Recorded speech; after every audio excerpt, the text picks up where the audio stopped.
Menurut saya negara harus memandang hubungan dengan dunia tidak transaksional, tapi berbasis nilai. Saya meminta kepada seluruh khotib sholat Jumat, saya meminta kepada semua pendeta, pastor di gereja-gereja untuk mendoakan Palestina. Kami tidak diam. Saudara-saudara, kami tidak bisa kirim tentara ke sana. Karena ada aturan-aturan konvensi internasional, hukum internasional. Tapi kami gerakkan seluruh rakyat Indonesia dan biarkan dunia melihat. Yasir Arafat bilang gini, jika saya jadi orang Israel, saya tidak akan pilih Ariel Sharon. Karena tangannya Ariel Sharon itu penuh dengan darahnya orang Israel. Hitungan kilometer kita ini memang jauh. Dari sana. Dari Gaza, dari tepi barat Sungai Jordan. Tapi rasanya setiap kali dengar suara adzan, seperti suara adzan dari Al-Aqsa di tempat kita. Allah.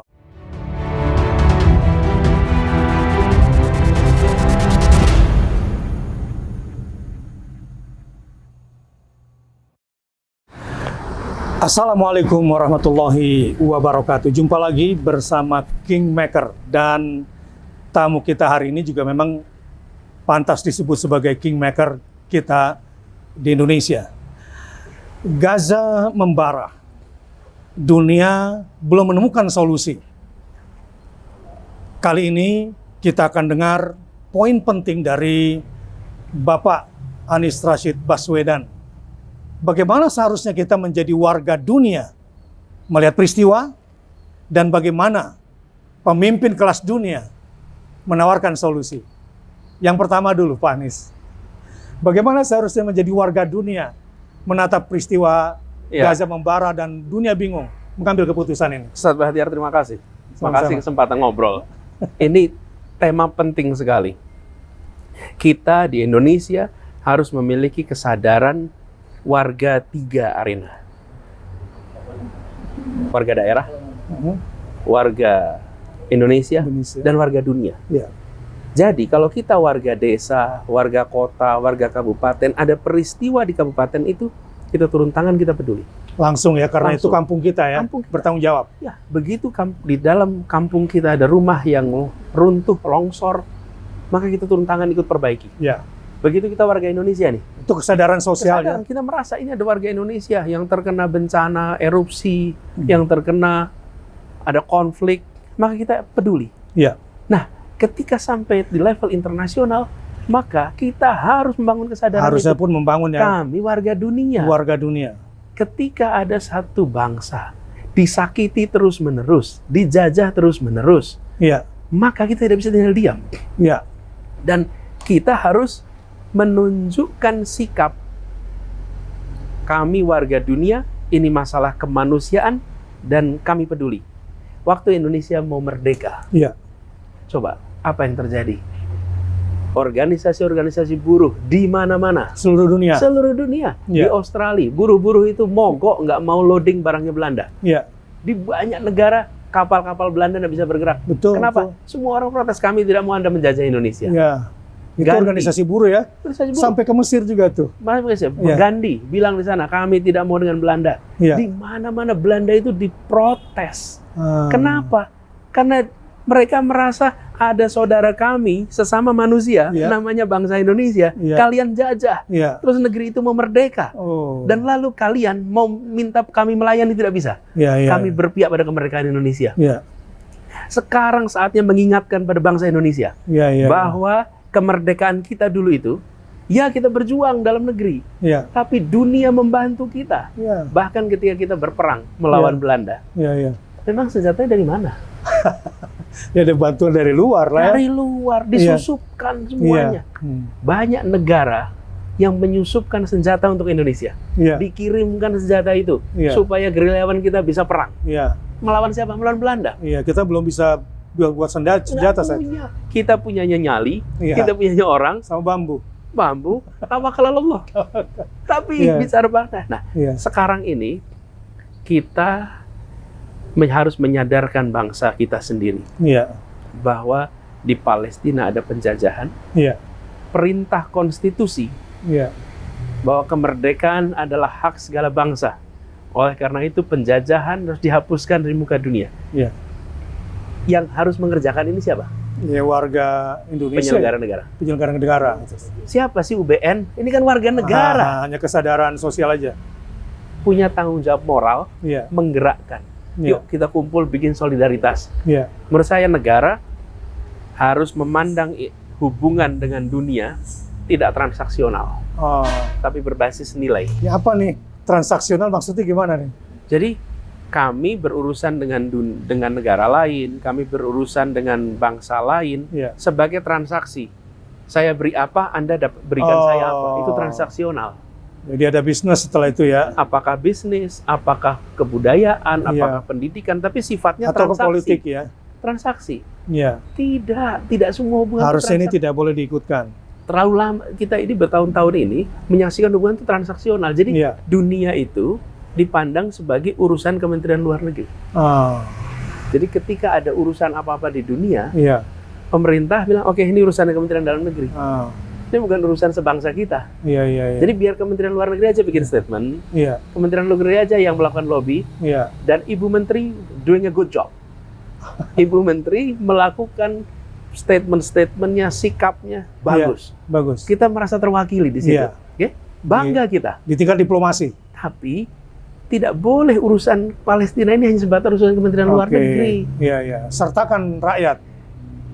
Hubungan kita dengan dunia itu berbasis pada value, pada nilai. Dan value kita adalah value kemerdekaan, value hak asasi manusia, kedaulatan. Itu value kita. Nah, ini harus disampaikan kepada seluruh rakyat. Yang punya tanggung jawab, itu sesungguhnya secara konstitusional, bukan warga negara, tapi penyelenggara negara. Bayangkan kalau pemerintah mengatakan begini, saya meminta kepada seluruh khotib sholat Jumat.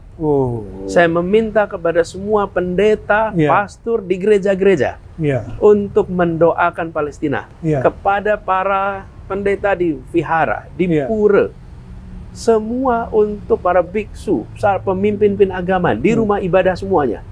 Setiap ada kegiatan beribadah, doakan Palestina. Lalu minta kepada bupati, wali kota, gubernur, selenggarakan di hari apa, jam berapa.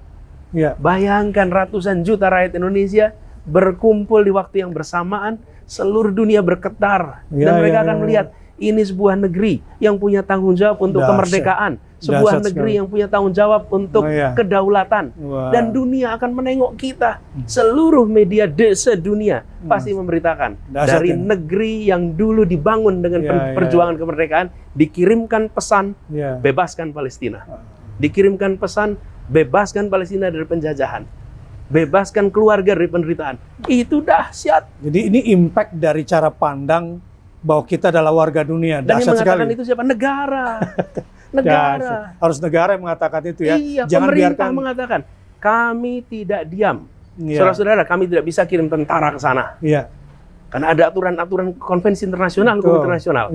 Tapi kami gerakkan seluruh rakyat Indonesia dan biarkan dunia melihat. Biarkan kita dicatat dalam perjuangan Palestina. Coba ketika kita merdeka, Imam Palestina, Mufti Palestina datang ke sini, kami mengakui kemerdekaan Indonesia. Delegasi Indonesia dipimpin Agus Salim. Waktu itu ada Air Baswedan, ada Nasir Pamuncak, berangkat, Pak Rosidi berangkat ke Mesir. PPKN apa. Dan Mesir menjadi negara pertama yang mengakui kemerdekaan Indonesia. Itu semua dicatat dalam sejarah. Ini ada peristiwa sebesar ini, apa sih? Ustaz, puluhan anak-anak meninggal, menjadi ratusan, menjadi ribuan. Betul.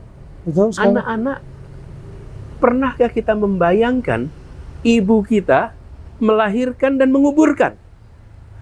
Di mana-mana yang namanya anak itu menguburkan ibu, umumnya begitu. Kalau di Palestina, ibu menguburkan anaknya. Seakan-akan mereka tidak berhak hidup, bahkan yang hidup tidak berhak untuk tumbuh besar. Negara ini, ibu-ibu se-Indonesia, doakan ibu-ibu Palestina. Mereka tidak pernah membayangkan menguburkan anak yang mereka lahirkan. Bagaimana ayah-ayahnya mengadzani anak yang dilahirkan dan mengadzani anak itu di makamnya. Gimana, Ustaz? Itu akan membuat kita punya perasaan ini adalah saudara kita. Jadi saya melihat kejadian di Palestina ini menyakitkan, dan makin menyakitkan ketika kita ini diam. Ketika kita ini merasa itu urusannya Kemlu. Coba ketika dulu kita bertempur melawan Belanda, oke, lalu rakyat Indonesia bilang, ini urusan Kementerian Pertahanan, kita doakan aja Kementerian Pertahanan nanti. Atau Kementerian Kesehatan menang. Gitu ya? Nggak bisa. Nah, jadi setiap saya lihat berita ini, sakit itu. Tadi Pak Anies kira-kira gini, mohon maaf nih, karena Pak Anies ada kegiatan lain setelah ini. Ini asik nih bicara nih. Solusinya kira-kira sebagai warga dunia atau Indonesia bagian penting untuk memberikan kedamaian buat Palestina. Sudut pandang Pak Anies sebagai bagian, insya Allah, dari salah satu pemimpin dunia. Begini, tidak ada peperangan, pertempuran yang menghasilkan perdamaian. Perdamaian tidak ada. Tetap harus ada negosiasi. Pertempuran menghasilkan luka. Ya. Peperangan menghasilkan luka. Ya. Selalu. Dan hari ini luka itu terjadi. Ya. Banyak. Banyak. Dan setiap ada konflik, setiap kali ada pertempuran, maka di situ minimal ada 4 kelompok. Satu kubu ada 2 kelompok. Kelompok yang moderat, kelompok yang garis keras. Begitu juga yang di seberang. Kelompok moderat, kelompok garis keras. Pengalaman kita di Indonesia. Dulu kita ini banyak sekali kelompoknya ketika kita mau merdeka itu. Faksi-faksi. Faksi-faksinya banyak sekali. Antar tokoh-tokoh itu berbeda pandangan. Luas pula negeri kita ya. Beda-beda. Tapi hebatnya mereka bisa bersatu. Ketika mereka bisa bersatu, maka merdeka itu terjadi. Oke. Jadi persatuan ya. Persatuan. Zaman Jepang ada 2 itu, yang kooperatif dan non kooperatif. Yang non kooperatif tuh Sultan Syahrir dan kawan-kawan. Yang kooperatif Soekarno, Hatta dan sebagainya. 2 ini tarik menarik, itu yang saya sebut. Satu yang garis keras, satu yang moderat. Artinya template ini bisa dipakai juga kalau kita lihat. Kita lihat bagaimanapun juga, kalau kita lihat nih di Palestina ada kubu Hamas yang bisa disebut ambil jalur keras sama faksi-faksi. Ada faksi-faksi lain. Lalu kemudian ada Fatah yang cenderung lebih diplomatik, moderat. Kemudian di Israel sama juga. Apalagi Netanyahu, orang itu paling ujung-ujung kanan. Netanyahu ini pakai standar apapun, adalah seorang yang bengis. Seseorang yang pikirannya ekstrim. Dan betul-betul pandangannya menihilkan Palestina. Yang dia bayangkan adalah menghapus Palestina. Dan itu dia gunakan kekuasaannya. Dari tahun 90-an. Saya masih mahasiswa saat waktu Netanyahu ini pertama kali jadi Perdana Menteri. Dan pada waktu itu saya bilang, ini orang luar biasa. Ariel Sharon yang jauh keras aja kalah sama anak muda satu ini. Waktu itu dia masih relatif muda, Netanyahu itu. Jadi saya melihat ke depan, perlu bagaimanapun juga perlu ada pembicaraan level politik. Untuk mencari jalan keluar. Dan itu harus dibahas. Harus dibahas, didiskusikan, dan menjadi kesepakatan. Tidak mudah. Tapi sudah mungkin 8 tahun ini pembicaraan itu berhenti. Dulu mungkin hanya di level elit di PBB barangkali nggak langsung kepada pernah di pelakunya. tahun 2000 itu Ehud Barak dengan Yasir Arafat. Sempat membicarakan two-state solution. Waktu itu sempat diobrolin di Camp David. Mediasinya adalah Bill Clinton.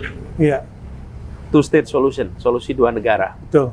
Nah, di level eksekusi, masing-masing dalam negeri nggak dapat support. Masing-masing ketika pulang Ehud Barak berantakan di Israel, jadi Yasir Arafat juga sendiri. Pulang dalam situasi begitu. Jadi ini adalah sebuah konflik yang panjang. Jadi kita harus siap untuk stamina panjang. Tapi menurut hemat kami, tetap harus ada percakapan diplomatik, percakapan politik.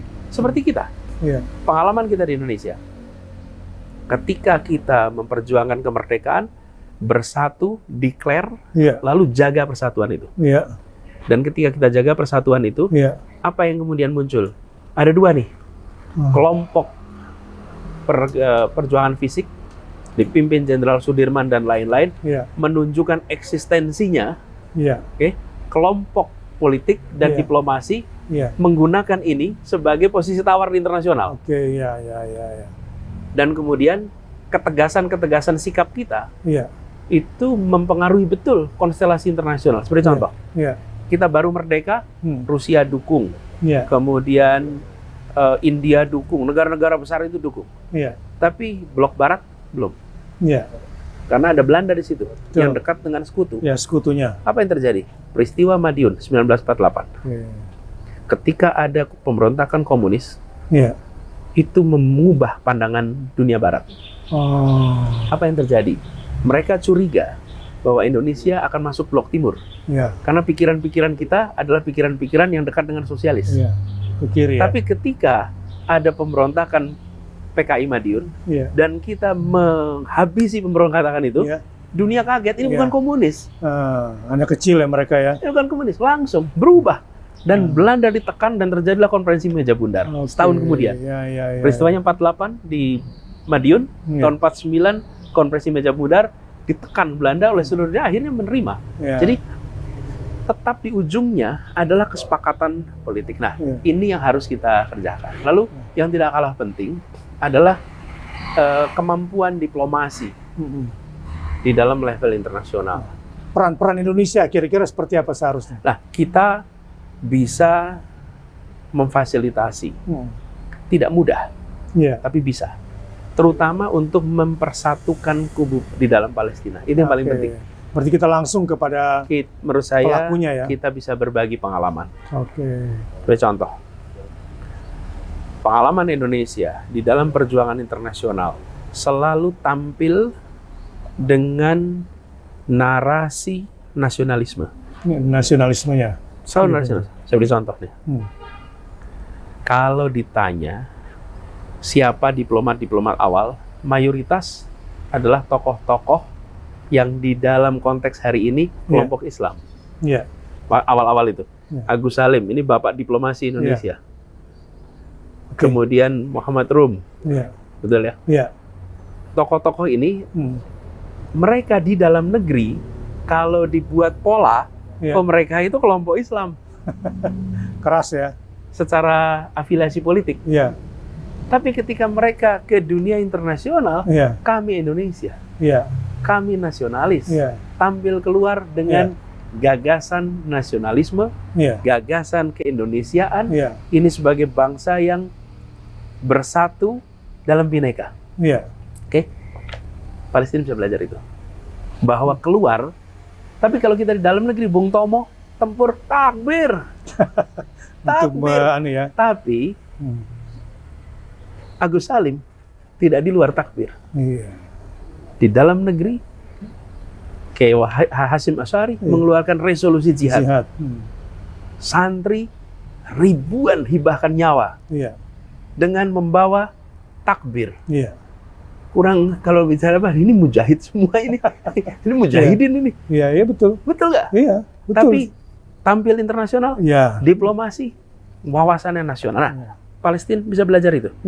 Jangan sampai terbalik. Palestina itu kalau kita lihat ya, total di tepi barat Sungai Jordan itu sekitar 3,2 juta. Lalu di Gaza itu sekitar 2,3 juta ya orang-orang di situ. Nah, di dalamnya itu bineka, yang Kristen ada, Katolik Ortodoks ada, gereja banyak gitu. Nah, keluar dia harus tampil sebagai sebuah bangsa yang beragam. Minoritas Yahudi juga kuat di situ. Yahudi juga ada. Dan kalau kita lihat komposisi penduduk warga Palestina yang berada di dalam kawasan batas 1947-48 itu juga banyak. Dan di seluruh dunia orang-orang Palestina ini. Nah, jadi tampil itu satu. Jadi menurut saya peran kita untuk mempersatukan mereka ya. Dan kedua, membawa pada mereka pengalaman kami di Indonesia. Bahwa tanpa kita sendiri bersatu, sulit kita bisa meraih kemenangan, sulit kita bisa menghasilkan keberhasilan. Nah, ini bagaimana blok Amerika yang selama ini berusaha menawarkan proyek-proyek perdamaiannya, didukung PBB, Dewan Keamanan, apa sebabnya? Seluruh proses itu nantinya akan bisa dinegosiasikan, tapi berangkatnya harus bersama-sama. Tanpa kebersamaan itu, dan saya rasa kita harus lebih sering mengirimkan melihat dari sisi Palestina ya, Iya. pesan-pesan yang menyadarkan dunia Iya. tentang praktek kekerasan dikerjakan oleh Israel Iya. secara cerdas dan menyadarkan dunia tentang pemimpin-pemimpin di Israel seperti Netanyahu yang berperilaku membuat kebijakan itu luar biasa brutal. Iya. Saya ingat, ini saya masih kuliah, Ustaz, Iya. baca wawancara di majalah Newsweek. Iya. Wawancaranya pada Yasser Arafat waktu Iya. itu, Pemimpin PLO ya. PLO. Jadi tanya, Mr. Chairman dari ketua, Iya. Anda dibilang oleh Ariel Sharon Iya. bahwa tangan Anda itu Berlumur darah. berlumuran darah orang-orang Iya. Israel.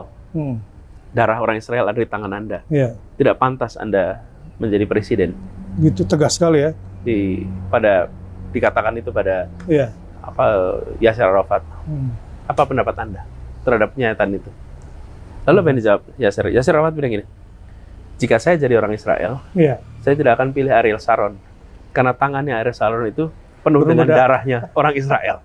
Karena peristiwa Sabra Satila. Jadi dan itu kemudian pernyataan itu singkat tapi menyadarkan dunia. Wih, ternyata yang berlumuran darah dengan kekerasan Nggak itu bisa jadi Jenderal Ariel Sharon, bukan saya.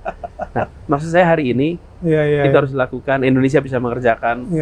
Dan sebagai penutup nih, Ustaz, kalau boleh, hitungan kilometer kita ini memang jauh.